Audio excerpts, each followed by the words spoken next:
Rob Dauster here. I got Jeff Goodman with me. Hell no. John Fink. Are we still live? Field of 68 till I die. I'm sorry, man. I blacked out. Randolph Children. DJ Khaled, you know the big DJ Khaled guy? Hands brought up and in. Goodman needs to be fired all the time. Josh Pastner. You're going to beat people straight up. You know the deal. They have no swag. They have no nothing. Jerel McNeal. From the bluest of the blue bloods to the smallest of the mid-majors. This is Field of 68 After Dark. This is Field of 68 After Dark on this Thursday night. It's great to have you with us. I'm John Fanta. We've got the coach's perspective from Matt McCall. We've got the player's perspective. He's done some coaching as well from Jerel McNeal. Loaded show tonight, gentlemen. It's great to have you with me. And we're going to start right off the top with Purdue over Rutgers, 96-68.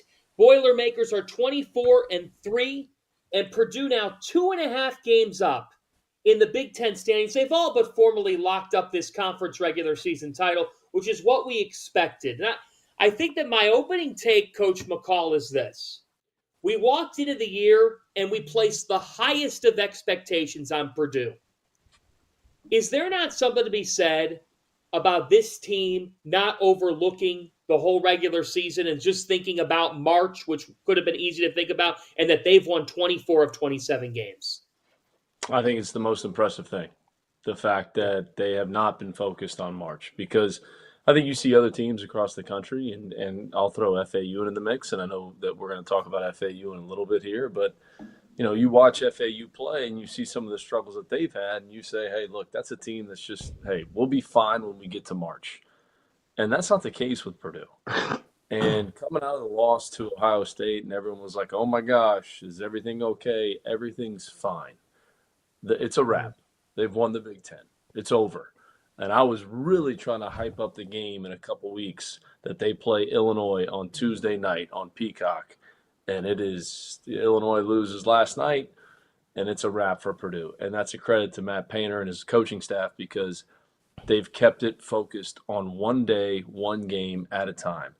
And I've said this all year, and I've said this on this show all year.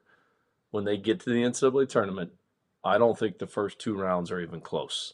I think they will be in the Sweet 16, and they will run through the first two rounds. Now, when they get there, the matchups, everything, now you got to start taking those things into consideration. But what they've done the regular season to be this focused with all the noise and all the distraction that came into this year, with all the talk about the early exits in the NCAA tournament, it is super impressive. Fletcher Lawyer, Braden Smith, they took a lot of flack last season, and those guys have come back. They've matured. They've grown, and that's the best team in the country. Them and UConn, nothing changes. Even with UConn's loss to Creighton, there is nothing has changed in terms of the two best teams in the country, in my opinion. Jerel, are we too hard on Purdue? I think at times we definitely are, but it seems like to me, and I think this is just a mark of a really good team, is that every time that they even have a slight slip, and they drop a game here or there, maybe a game that they shouldn't lose, or a tough game, kind of a trap game. But once they come back the next night and the next game and they respond, man. And tonight was another one of those messages. They just come out and they dominate the game with I think they had 52 in the first half, and they ended up shooting I think over 50% from three for the game. So they were red hot. Their defense was stifling. Rutgers didn't have an answer on either end of the court for them, man. And like I said all year long, I think just as far as pieces, personnel, and fit, that they're definitely the best team in the country. And it's just from a personnel standpoint, they got the Edey effect. They got all the pieces around them. They went and get Lance Jones. They have shooting. They have size. They guard for the most part. They're just not missing a whole lot. When those guys are clicking on all cylinders, they're almost impossible to beat. They get a big night from Camden Heide. In 19 minutes, the freshman posts 7 for 7 from the floor. Camden, an early toast to you. Exactly. Coach McCall had it ready on After Dark. That's my toast of the night. That's my toast of the night. You stole it, Fanta. You stole my toast of the night. We're so early in the show. Oh my gosh! Coach, we're having a multiple Waterloo. Come on. Just Waterloo for you. Well, you can have 2 or 3 of those on the show. You can have 2 or 3 of those on the show. 7 of 7 from the floor, 4 of 4 from 3. And here's the thing. I don't know if Purdue is the surefire number 1 team in the country. That's a good thing for college basketball because we could have debates right now. And I'm in a different class, okay? I don't think it's just Purdue and Connecticut. Over the last 3 weeks, if you go to KenPom and you look at the level of margin of victory over opponents and analytically speaking, the way that teams have beat opponents, Arizona is number 1. Number 1 in KenPom. Houston, they're in the Big 12 and they're 23-3. Like, if you replaced Houston with Kansas's name and had them at 23-3, we'd be talking about Kansas as maybe being the best team in the country. Let's treat Houston up on that hierarchy. I think Coach McCall, my point is, I don't know who the best team in the country is. I know this much, though. Purdue has every single reason to believe, to be optimistic. I know they got to get the monkey off their back. But this program has all the answers to the questions of, do you have what it takes to do it? Now, Matt, they just have to do it. They just have to do it. I mean, that's the bottom line. And like I said, I don't think the first 2 rounds in the NCAA tournament are going to be even close. You know, like you look at who they're going to be seeded against. Look, they're going to be the number 1 seed in the Midwest. So they're going to play UConn's going to be the number 1 seed in the East. They're going to be the number 1 seed in the Midwest, regardless of what happens and how it all transpires. And that's exactly so. Both teams are going to be playing games near their home courts. But I don't see. I see a team that's extremely focused. I think Matt Painter spent the entire offseason working on why are we losing in the first weekend of the NCAA tournament? What are we doing in practice? What are we doing in practice in June, July, and August? Is that having an impact on us losing games in the first round of the NCAA tournament? I think the guys worked on all of that. So that's why I don't think the first 2 rounds for them are going to be close. Now, when you get to the Sweet 16 matchups, you know, who are you playing against? Do you run into a hot team? Like, all those factors come into place. But this team is focused. They're driven. They've grown up.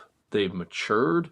Like I just said, Fletcher Lawyer and Braden Smith, I mean, those guys took a lot of heat for the reason that they didn't get out of the first round last year. And Zach Edey said it at Big Ten Media Day, and he defended his teammates. That's a connected, together team. And that's why to think that they don't get to Phoenix, am I picking them to get to Phoenix right now today? Yeah, I am, because I think that they've been through enough. They're hardened, they're calloused, and they're focused. And not only are they going to win the Big Ten, and we'll see what happens in the Big Ten tournament. Crazy things are going to happen, but man, I just don't see them not making a run in the NCAA tournament. I don't see it. Great stuff. Let's go to the rest of the Big Ten right now. It's a good time to reset this conference. You got Purdue at 13-3. Illinois is at 10-5, but the Illini lose last night to Penn State at Rec Hall. Amazing win for Mike Rhodes. That's a signature moment for the Nittany Lions. Wisconsin and Northwestern at 10-6. Northwestern just commanded Michigan 76-62. Minnesota, I want to shout out Ben Johnson. I think he's done a remarkable job this year at Minnesota. That program had next to, from the outsider, they didn't have many expectations. They beat Ohio State tonight 88-79. But let's stick right with Illinois here. Jerel and Coach McCall, I'll start with you, Jerel. Where do you stand with the Illini after a 90-89 loss to Penn State? Terrence Shannon goes for 35 points in that game, but they lose by 1 to the Nittany Lions. What's the honest expectation level that you have for them in March? I think they're another one of those teams where, and that's sort of the thing that scares me about them.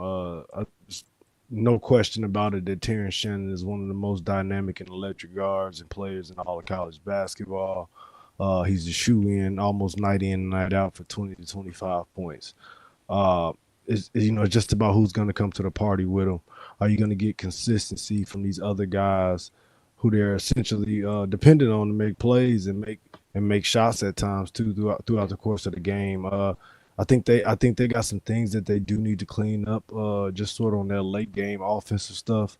Whose hand is the ball going to be in, which it really shouldn't be a question, and different ways to get those guys in action and get the ball to try to get them freed up and try to get, just more quality looks at the end of the game and handling time and score situations a little bit better. But I still believe that as is, that Illinois is still one. I think they're going to be a tough out when it comes tournament time. They're good. They're physical. They can defend. And they have enough guys to get it done on the offensive end where they still scare you. So, I mean, if we had to do a bracket today, I would at least have them going to the Sweet 16 still. Coach? Yeah, Fanta, I'm just trying to figure this out too, because you brought up Michigan. Is Dougie McDaniel, is his suspension officially over? He's been suspended now for, I think, 2 months. Is that what it is? He's only allowed to play home games. Essentially. And tonight they played another road game. Is it over now? Grounded. Is it over? I'm still trying to figure This it out. is his last road game. We're told this is his last road game. Okay, all right, great. So now Dougie McDaniel can play on the road going forward. Is that true? I just want to, you know what? I'll say it. This Michigan basketball season has been embarrassing. Confusing. There's no other way. Confusing and embarrassing. They should never be as bad as they are right now. The standards are higher in Ann Arbor. I don't care who you like, who you dislike. Let's face it. This is not Michigan basketball. It's the furthest thing from it, and they got to take a hard look in the mirror here, because confusing is a great word. As confusing as it's been. It's just amazing that today is his last game. Now he's back. Now he's back full time. So, but back to Illinois, I was really hyping up, and I was on Peacock on Tuesday night in studio, hyping up that game in 2 weeks, where Illinois versus Purdue, thinking that was the game that the regular season title was gonna come down to, and. You mentioned Mike Rhodes. Credit to him. He made a difficult decision within his program this past week, and sometimes you have to do that. When you're trying to set your culture and you're in year one. Now, it's hard to do when you're in year 4 or you're in year 5. But when you're in year 1, you make those difficult decisions to say, hey, this is what we're doing going forward. And he did that, and his team responded. So give Mike Rhodes a tremendous amount of credit. That's a heck of a win. But I think Illinois is going to be fine. I think they're a team, to Jerel's point, that they could be in the second weekend, no question about it. They could win the Big Ten. They could win not the regular season title, I think Purdue, but they could win the Big Ten tournament. I mean, if they cut the nets down, none of us would be surprised if they win that tournament, and none of us would be surprised if they make a run to Phoenix. They're that talented. Terrence Shannon's the second best player in the Big Ten. He is, bar none. Coach, let me ask you this. Of this grouping, Northwestern, Nebraska, I'll put Michigan State and Wisconsin in there. Wisconsin obviously has been having a slump. Michigan State, it depends on the night. Of that grouping of 4, which are in the right side of things right now to get to the tournament, who do you believe in? Michigan State, because of Tom Izzo. I mean, that's my pick just because of him. Watching the game the other night against Iowa, crazy as it sounds, Iowa could get a big. I mean, they play Illinois twice coming down the stretch here. 4 out of their last 5 were against quad 1 opponents. The other one was the other night against Michigan State, so that's 1. They have 3 more quad 1 opportunities coming down the stretch. It's just hard for me to say, Wisconsin, Northwestern, and Michigan State. Who am I going to pick? I'm picking Michigan State just because of Tom Izzo. He's going to go to his 26th straight NCAA tournament. Tyson Walker is one of the best guards in the country. So that's who I'm going to roll with. Jerel, you got 10 seconds. Roll with one team. I know you ain't rolling with Wisconsin. I think I will actually go Nebraska. I would go Nebraska. I like their guys. I like their shooting. I kind of like the way they play in their ball movement. I think Hoiberg's done a great job there, man. So I think they're probably the safest next bet. I can't do Michigan State. I'm going to call it right now. Boo Booey wills Northwestern to a stunning tournament win. Hey, more After Dark on the other side. We got much more to come. As you guys know by now, we've partnered with BetMGM this season. We'll be using BetMGM lines to make all of our picks, and we'll have special offers for the listeners and the viewers of the Field of 68 as we all get ready for the best month of the year, March Madness. If you haven't signed up for BetMGM yet, you can use the bonus code FIELD150 and you will get $150 in free bets on your first wager with BetMGM, regardless of whether or not you win that first bet. Here's the best part. All you need to do is deposit and bet $5 of your hard-earned money. This is how you make it work. Download the BetMGM app and sign up using the bonus code FIELD150. That's FIELD150. Deposit at least $5 and place your first wager on any game. You will receive up to $150 in bonus bets regardless of the outcome of your bet. Just make sure you use that bonus code FIELD150 when you sign up.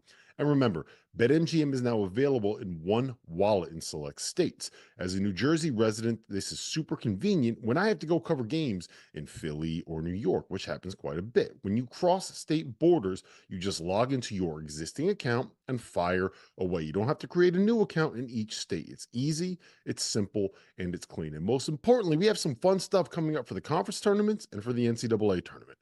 Bet insurance tokens, college hoops odds boost, and my personal favorite, a nice little parlay boost here and there. So download the BetMGM app and sign up today.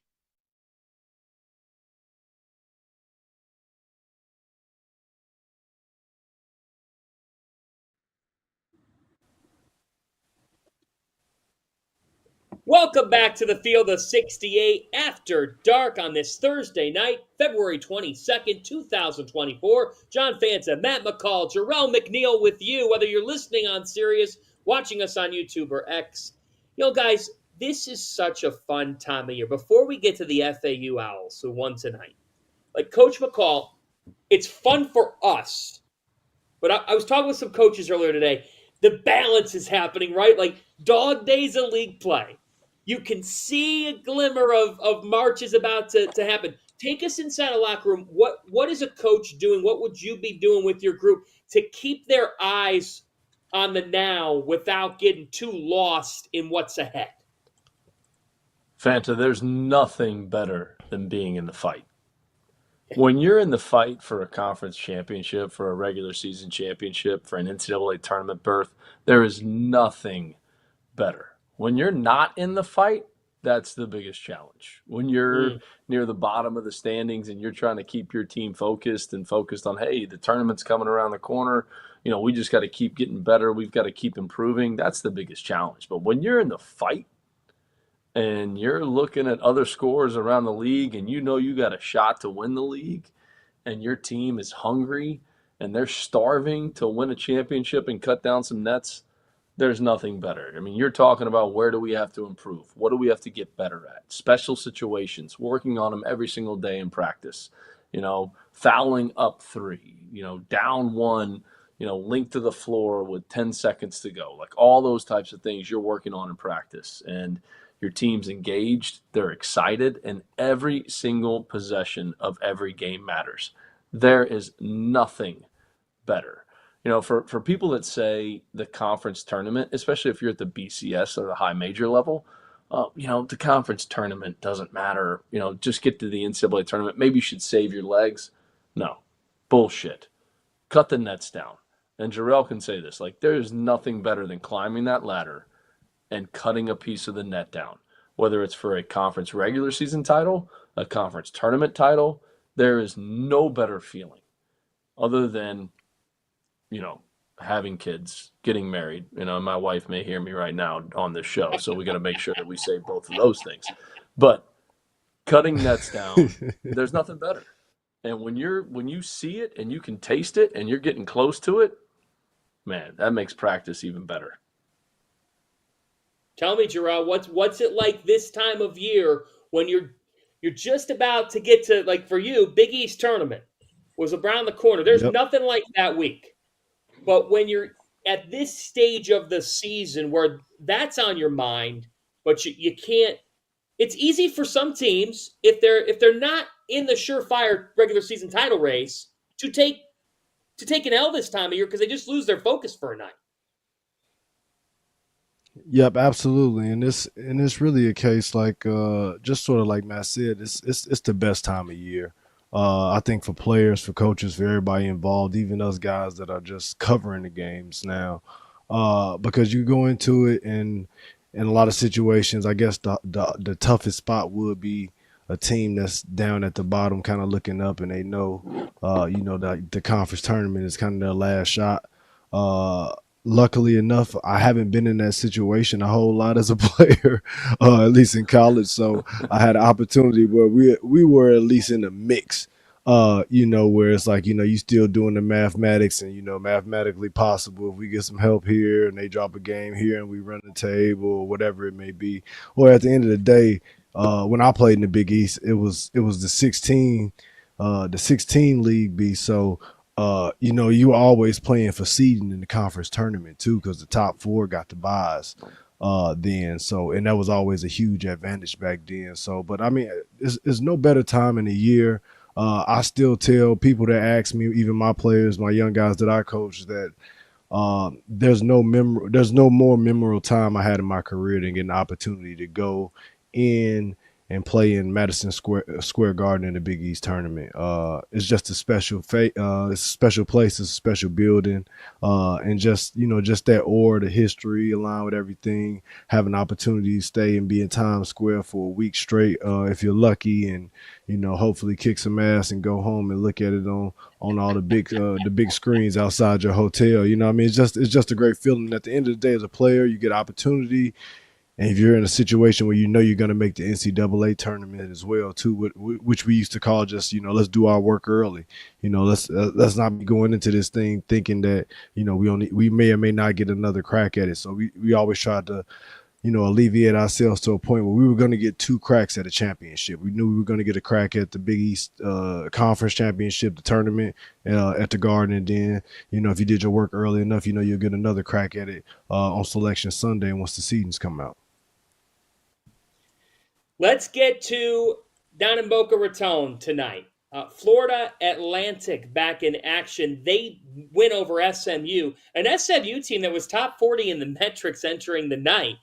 80-70, your final score. So take a look at the American now with FAU winning that game.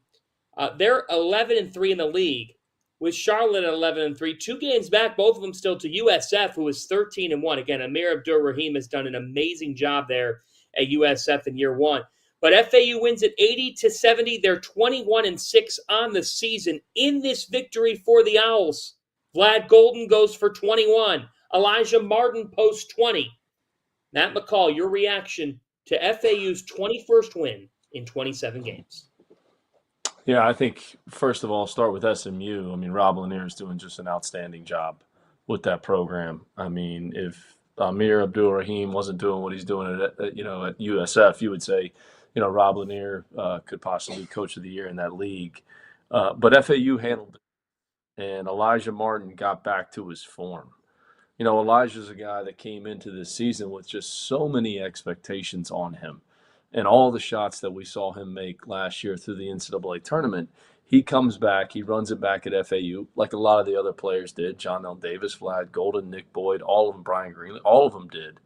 But Elijah was kind of the guy during the NCAA tournament that made a lot of those shots, and there was just so many expectations on him. And that's a lot to deal with for a player. And to see him get back to that form tonight, 20 points, 7 rebounds, had the absolute monstrous dunk, SportsCenter top 10, no question about it, was good to see. And it's good for him. I mean, he's a high character guy that cares a lot about his school, and you want to see him play well. because we all saw it last year during his tournament run, and dealing with those expectations is something new for him and their entire program. I mean, you're talking about a program that went to one NCAA tournament, one, under Sidney Green, way back in the day. And I worked there for 3 years, and we won the regular season Sun Belt Conference, didn't get to the tournament. So the expectations that are on that team are through the roof, and everybody's having to deal with them, including Dusty May. And tonight was a great win because SMU is good. Rob Lanier is doing a phenomenal job with that program, and it was a great environment there. It was packed again. We saw it earlier at the Field of 68 Classic that we did back in November, late November, early December. But that was a good win for FAU, and to see Elijah Martin play the way he did, I think that's great for them going forward.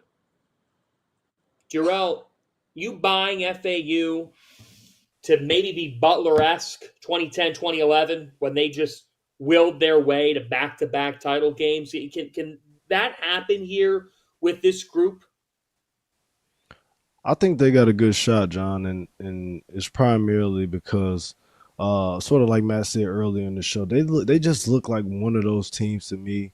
And just coming into it, I felt like this is going to be a tough year for them, sort of like he just spoke to, just having that target on their back after all the success that they had the previous year, being in a conference like they're in, which is, it's not the toughest conference in the world, but it's a sneaky good conference, man, with some good teams and some really good up-and-coming programs.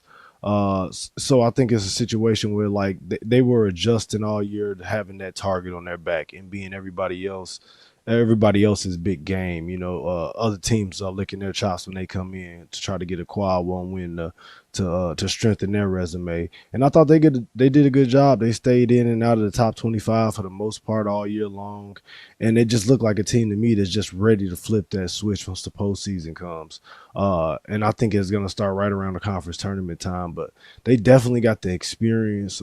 They got their guys back. So they got a bunch of guys who've been connected. They seem to like to really enjoy playing together, man. So I think they're a team that can, if anything else, they're a team they're not going to beat themselves. Somebody's going to have to come out, put together a really good game plan, and play a good competitive game to put FAU out this year. They definitely are a team that can get it all going and start hitting on all cylinders and get hot again because we've seen it before. And Fanta, here, let me add one more thing. Like, if you go back to last year with FAU, when they beat Florida on the road, Michael Forrest, a senior, was willing to come off the bench. And he came off the bench in that game, and I think he hit 5 threes, and that set the tone for their season last year. Then you get everybody back. Who's willing to sacrifice with everything that's coming at them? Like, okay, who's willing to say, I'm coming off the bench? Because you saw last year at times it was Elijah Martin coming off the bench. It was John L. Davis coming off the bench. And Dusty May has shaken up his starting lineup at different times this year, and those guys have to be okay with that, just like they were last season. Tonight, he brings Nick Boyd off the bench. He puts Weatherspoon back in the starting lineup. How does Nick Boyd handle that? Well, he handled it well. He comes off the bench. He scores 9 points. We saw him make the game winner against Memphis. Like all those things play a factor in this, and it's the sacrifice piece of it. And the tone was set for this team last year when they beat Florida, when Michael Forrest, who's no longer a part of this program, was willing to come off the bench and see what he did, and he did it all year. And then it became kind of cool to come off the bench. Like I said, Elijah did it throughout last year. John L. Davis did it throughout last year. Now you come back this year, is it the same mentality? And they've probably battled some of that at times, but they've just got to hit their stride come March as we're inching towards it. And I would not be shocked if they're a second weekend team. I would not be shocked if they get to Phoenix because they still have a terrific roster and one of the best front court players in the entire country. Is it fair at all? No, it's fair. Like, I really believe that Amir Abdur-Rahim deserves National Coach of the Year. Like, if there were 4 finalists, Matt, I would put him right in there. Yeah, when he took the job, I was kind of scratching my head. Is this the job he should take? Because no one's won there in a long time. I mean, Seth Greenberg had a little bit of success.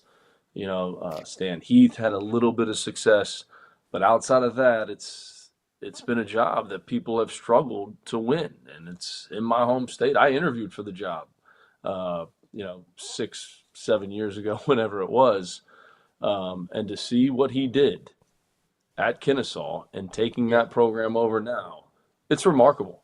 And yes, he needs to be in the category for National Coach of the Year. No question about it. He needs to be there. Utah State's Danny Sprinkle needs to be there. There are guys who took over jobs that were very, very difficult and have done a remarkable job this season. Of course, Dan Hurley's in there. Of course, you can say Kelvin Sampson is in there. The heavyweights are there, but you really appreciate what guys at USF and Utah State have done. Weekend picks coming up. This is After Dark. Big news, guys. I am thrilled to announce that we have partnered with Autograph, a company founded by the GOAT himself, Tom Brady. The Autograph fandom app gives you access to the best college hoops content, fan contests, and exclusive rewards like discounted tickets, all for doing the things that diehard fans like you already do, following your favorite team in the news and listening to podcasts just like this one. When Tom, and yes, I am calling him Tom, we're on a first-name basis these days, co-founded Autograph, he had one mission in mind: change the fan experience for the better.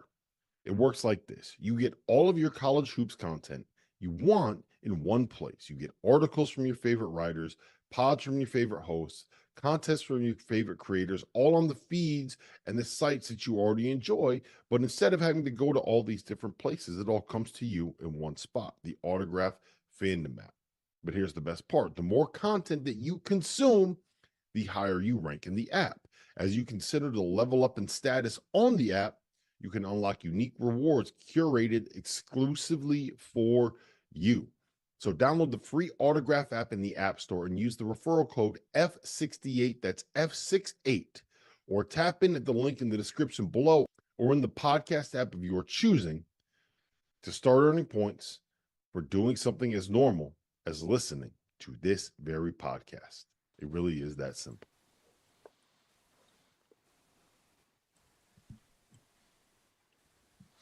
All right, we got weekend picks now on Field of 68 After Dark. We'll get into some of the games this weekend. We do have a couple of ongoing storylines as well tonight. Number 4, Arizona hosting number 21, Washington State. That game's on FS1. We encourage you to use us as a screen as you're watching some hoops. I know we got some people watching that game. 16 apiece in the Pac-12. I think it's one of the biggest Pac-12 games of the year. Kyle Smith, you want to talk about National Coach of the Year race? He's got to be one of the guys that's in the mix. He's got Washington State, Jerel, at 20-6 on the year. He's done an unbelievable job, and so far so good, because I'm sitting here watching this game, 16 apiece, midway through the first half. So this would be a big game. But as of now, I think they have to be the second team that's going to get in the Pac-12 for sure. If they're able to go ahead and finish this thing off the rest of the way, they've done a really good job this year. They've done a really good job this year, and this looks like it's going to be a good one here. So we'll see what happens here with Arizona on the road. Yeah, you got some teams on the bubble. I mean, Washington State, they're in the NCAA tournament. I don't think it's even that much of a question at all. They're going to make it. Utah right now is on the bubble. Colorado and Oregon are on the outside looking in. Been a tough year for that league, and part of it is Bronny James and USC and that whole situation. It didn't work out, and UCLA has had a tough year. But Washington State has been the bright spot, and I think this is looking like a 2-bid league as our producer Trevor flashes up the graphic. How many teams does the Pac-12 get in? It's so disappointing too, because the Pac-12 is getting ready to evaporate. It's getting ready to evaporate, disintegrate, just go into the atmosphere and never to be heard of again, right? I mean, the Pac-12 office, they're going to have one of those signs that says, call John Smith if you want to lease this space, the commercial real estate guy at the Pac-12 office. it's just disappointing. And I've been saying it all year because we're so accustomed to seeing UCLA, USC, Arizona, Arizona State, Oregon, Oregon State, Colorado, these teams, Pac-12, late night games. When you get home, when you are a coach or you are a player and you get home late at night, if you're on the East Coast, those games are on and they're battles and they're fun to watch. And just to see this league only get two teams in, now I think Arizona is going to be in Phoenix. I believe that. I think they're really, really good. I don't think we talk about them enough. But just to see the league in the state that it's in this year, essentially in the last year of the league, is disappointing because we're so used to seeing such great basketball. Yeah, it's sad. I growing up and watching Pac-12 hoops, UCLA was destination, and Mick Cronin got them back to that type of watch. But Arizona was a destination watch, and Oregon. I mean, Dana Altman had so many great years there. The way that they, as a program, have sort of fallen back here the last couple since their Elite Eight run has been puzzling, to say the least. They've just had a couple of down years in a row. And I just, this league had such an amazing NCAA tournament a couple years back when Oregon State also went on that magical run with Wayne Tinkle. And I do think it is sad. And I know I'm going away from basketball for 20 seconds, but what I would say is this. To all the people who have worked at the Pac-12 conference, whether your role was in basketball or whether your role was in Olympic sports or in that conference office, a tip of the cap to you. And I hope that whatever the next chapter is for you is a great one, because you've probably worked your butt off, not probably, you have, to make the Pac-12 as good as it possibly can be. There's a ton of people who work in that Pac-12 conference office who may be trying to figure out their next step in college sports. And they probably won't be the last ones that are trying to figure things out. That's real life stuff. Those people have families. So I wish all those people the best. And I'm sure that they'll get on their feet and be fine in their next chapters. And maybe some of them will move on to a different conference. But it is sad. And when the Pac-12 season wraps up, that reality is going to start to set in. That in terms of the major sports, football and basketball, we've seen the last of those Pac-12 games. So that's my little thought on the Pac-12. You guys both know you. Well said, Fanta. Well said. You Absolutely. you coached in conferences, you played. You guys know this. Conference offices don't get a whole lot of credit. Typically, coaches called for officiating. There are a lot of people who spend a lot of time. I've called a few times. I'm sure that you have. There was no accountability for any of the officials, but I called a few times. I'm not going to lie. I have a feeling Sean Miller, our former colleague, might have been on the phone with his conference today, or his conference was on the phone with him. I see you nodding. There were some interesting comments made last night. That's all part of the grind of a season. Hey, let's get to games this weekend. All right, let's get to games this weekend because we got a really good slate of games coming up here this weekend. Texas at number 9, Kansas. So the line that we've got is -6.5. This is from KenPom. Of course, our partners at BetMGM. We encourage you to use that for your Saturday picks. I got to tell you guys, I look at this and I say, Kansas, anything less than 7 at home, it feels like it's hard to go against the Jayhawks. Jerel, where do you side? Yeah, I think you got to go Kansas at home. Even though Texas is coming off kind of a must win there, and it's actually a good win against Kansas State. I'll say this: I think Kansas is playing or kind of figured out their style of play the best they have all season, and obviously a big part of that is just the emergence of Furphy getting more minutes. He gives them a different dynamic out there, stretching the floor. It gives a lot of those other guys some more space, and when he's on and making shots, and essentially holding the line on defense as well too. It kind of gives them that different dynamic, so they start to look a little bit more like the team that we all kind of anticipated, and then we were a little bit mum or unimpressed with as the year went on and on and on, and we started seeing the long scoring droughts. But yeah, I'll take Kansas at home for sure. I think they'll cover that spread. McCall? They've had a week off to get healthy. Bottom line, I don't think there's any chance that Texas covers the spread. I don't. I just think Fog Allen, right when those fans start chanting "Rock Chalk," baby, this is one of the best starting fives, if not the best starting five in all of college basketball. And they've had a week off to prepare for this game, so I'm shocked it's actually 6.5. I'm taking the Jayhawks all day long, not even flinching. Kansas wins this game by 20 on Saturday evening. I think that the Jayhawks roll to a blowout. Texas A&M at Tennessee. To the SEC we go. Number 5 Tennessee. Now, they had a bit of a hard time with Missouri, but it looked like a team playing a team that had a lost season, nobody in the building, kind of a dead atmosphere, but Tennessee won that game. And, you look up here at Tennessee, and you think of the season that they're having, and they'll be at home, 20-6 on the year. Meanwhile, Texas A&M, they're 15-11. Things are trending in the wrong direction. They just take a home loss to Arkansas. I'm sitting here saying, at some point, is A&M going to have a night where they figure it out? But I don't know if a trip to Knoxville, Coach McCall, is the night to figure it out. It's one of the best environments in all of the SEC and all of college basketball. This is not the night that the Aggies figure it out. It's not. It was a disappointing loss for them the other day at home against Arkansas, but this is not the one to try and figure it out and turn your season around.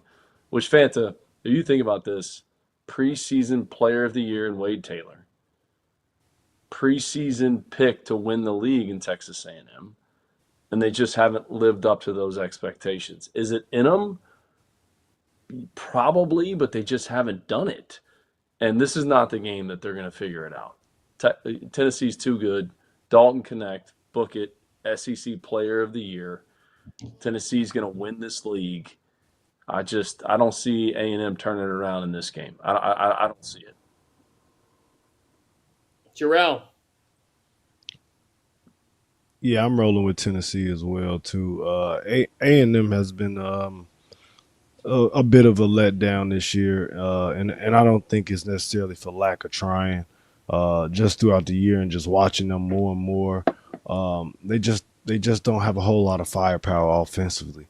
They don't have a ton of guys that shoot it great from deep, which kind of circumvents their spacing in a lot of areas for the guys that can get downhill. And at the end of the day, man, Wade Taylor has to go for 30 almost, just for them to beat a good ranked team. You know what I mean? So it's a very thin line or thin margin for error for those guys, and it's going to be tough against Tennessee because now with the emergence of Dalton Connect there, man, they've got what they were missing last year to go along with their defense and their toughness, and that's a guy that can absolutely flat out go get a bucket for you when you need it. And like Matt said, they're right in the mix for SEC championship. And really in play for a 1 seed, I think, in the NCAA tournament. They've been impressive throughout this stretch run here. Totally agree. And that's hard for a Gator alum to say that and speak positive. That's not an easy thing to do, Anna. And a healthy Zakai Ziegler, too. Let's not discount that. A healthy Zakai Ziegler. And we saw what he did in Rupp Arena. I mean, he is, as good as Dalton Connect has been, Zakai Ziegler is a huge, huge piece to this team. And he's healthy, and he's playing at a high level. And it's hard for me to say that, but that color orange growing up in my household was not a color orange that we really liked. But Rick Barnes and the Tennessee Vols, they could make a run come March. I was going to say, you're a Tennessee and Florida fan now? What's that? You're a Tennessee fan now? I'm not. Fanta, I'm a member of the media. I got to speak the truth. That's what I am. Look at you. I got to put my degrees aside. I got to put my 11 years working for the University of Florida aside. I got to put my dad playing middle linebacker at the University of Florida aside. I got to speak the truth. Tennessee's the best team in the SEC. Coach McCall, bringing it strong, being an unbiased media member. By the way, Jerel, Rob Dauster just texted me, and he said to say hello to you. Oh fuck. Yeah, I've been waiting. Tell Rob I've been waiting on that text for about a week now. I've Oh been man, waiting on that What a text for a response! while. What a response! wow, wow. But there was only one way that you could have responded to that, and that was it. And that comes off of. But what happened to Rob's team on Tuesday? Exactly. And tell me he's got to make a trip to the Great Midwest still. So we looking for some get back. To get back, Dauster in Milwaukee would be dangerous, guys. that has to happen. Let's make it happen. That has to happen. That has to happen. Hey, we'll get to more picks coming up. If you're in the YouTube chat, fire us a question. We'll answer that too. This is After Dark. There is nothing in sports better than the heart of the college basketball season, which is why I need to tell you guys about our partners over at Rhythm. If you're into sports betting, you need Rhythm, the place for data-backed props and picks. For those that are unfamiliar, Rhythm, spelled RITHMM, is the go-to mobile app for player props and game picks. Backed by AI predictive models, Rhythm helps you make smarter and faster betting decisions across all sports, but particularly college hoops, where there are as many as 150 games a day during conference play, many of which have softer lines at BetMGM than you'll find in the NFL or the NBA. With Rhythm, you get data-backed picks for every Division I game every day. Users get free picks daily with the ability to upgrade to unlimited access. And for those of you already using modeling, you can build custom sports betting models within the Rhythm app itself. I am a Rhythm user, and I found that I've been a better when I focus on lines where my gut and Rhythm's modeling are aligned. When I think UConn can cover on the road against Butler and Rhythm backs that up, we fire. But Rhythm also helps lead you to plays that you didn't know you needed to make. Like, for example, when the data says bet the over in UMass Lowell versus New Hampshire because you have a 61% edge on that line, you bet the over and you bink. So if you want to increase your edge and win more bets, go to the link in the description below and download Rhythm today. That's RITHMM, the place for data-backed props and picks. Welcome back to the Field of 68 After Dark. John Fanta, Matt McCall, Jerel McNeal with you on this Thursday night, February the 22nd. Let's keep our picks going. We're going to go to Newark, New Jersey. Saturday night game, Bubble Bowl. Butler at Seton Hall. The Pirates coming off a huge week. They dominated Xavier, helped their metrics. They then go on the road and they beat St. John. So, Shaheen Holloway's team has a win over Connecticut, has a win over Marquette. That win over UConn is huge. 5 quadrant 1 wins.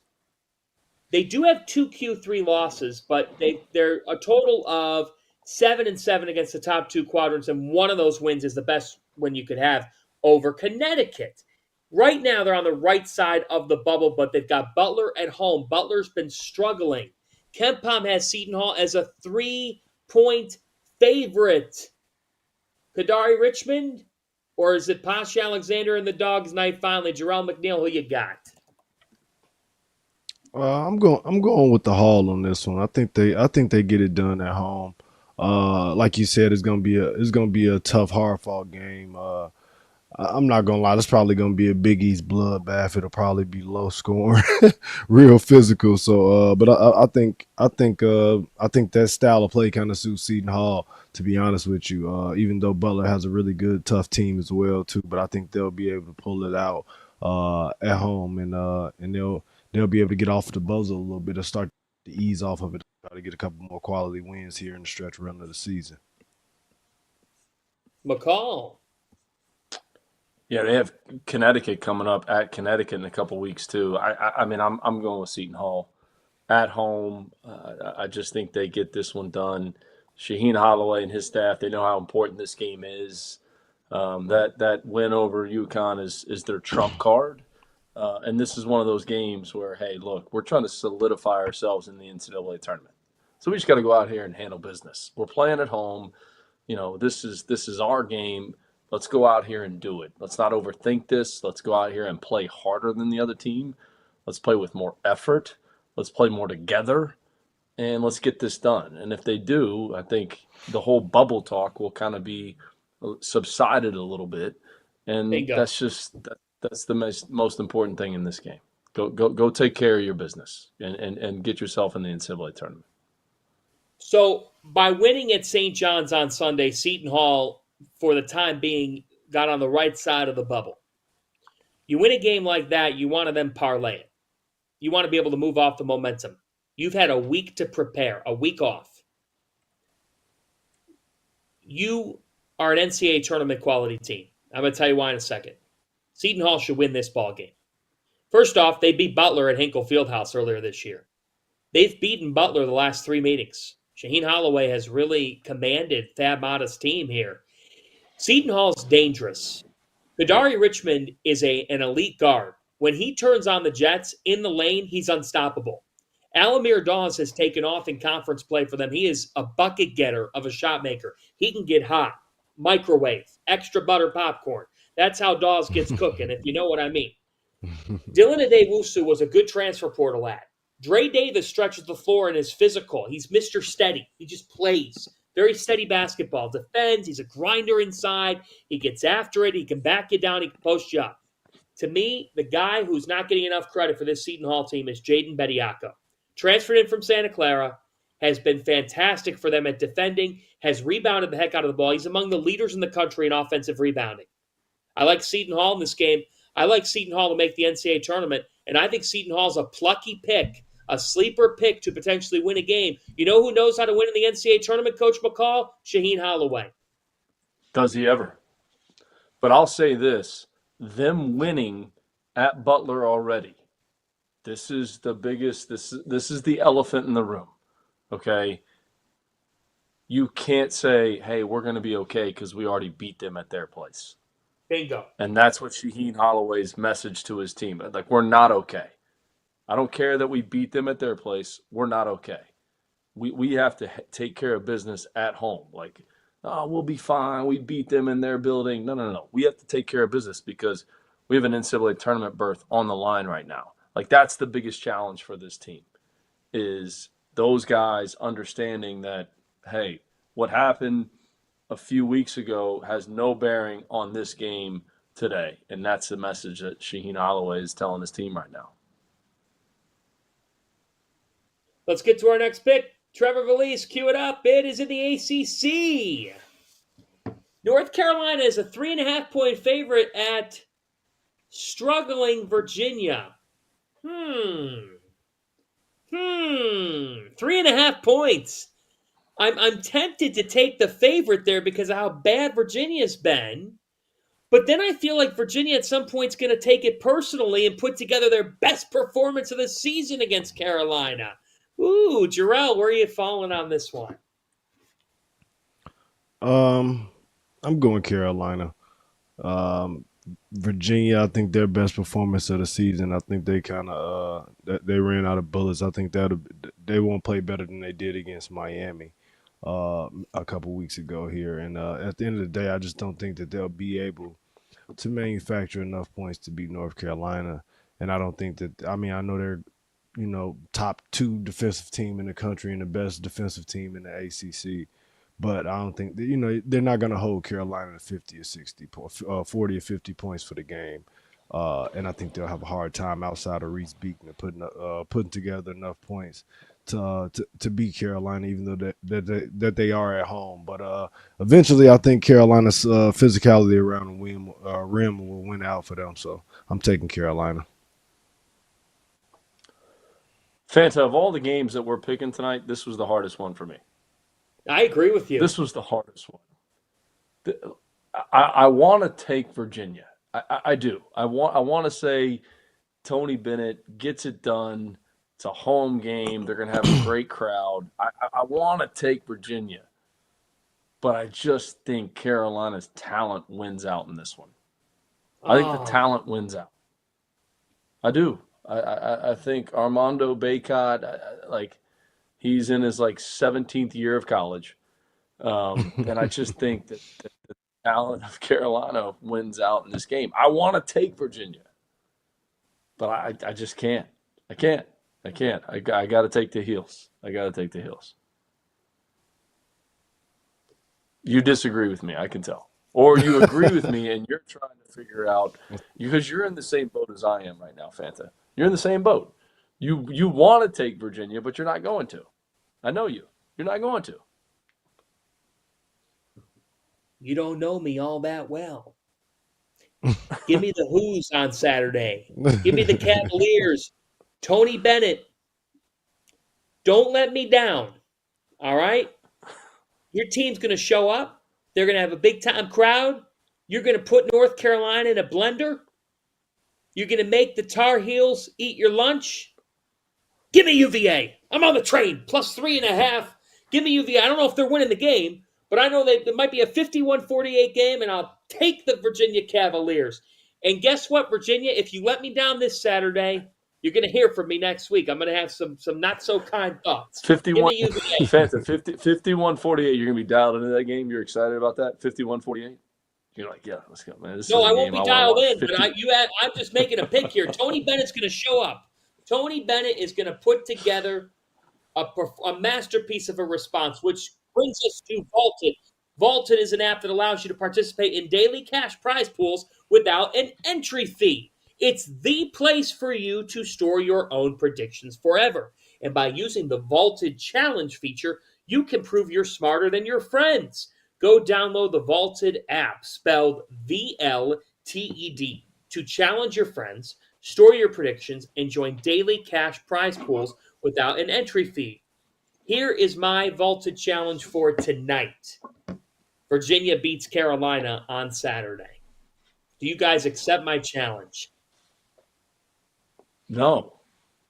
I don't. I don't accept. I don't. No, you accept I want it. to, but I don't. I accept it. Yeah, no, we accept it, right? Yeah, There you we accept it because I'm challenging I you. accept it. Yes, I accept. Yeah, exactly. You're both.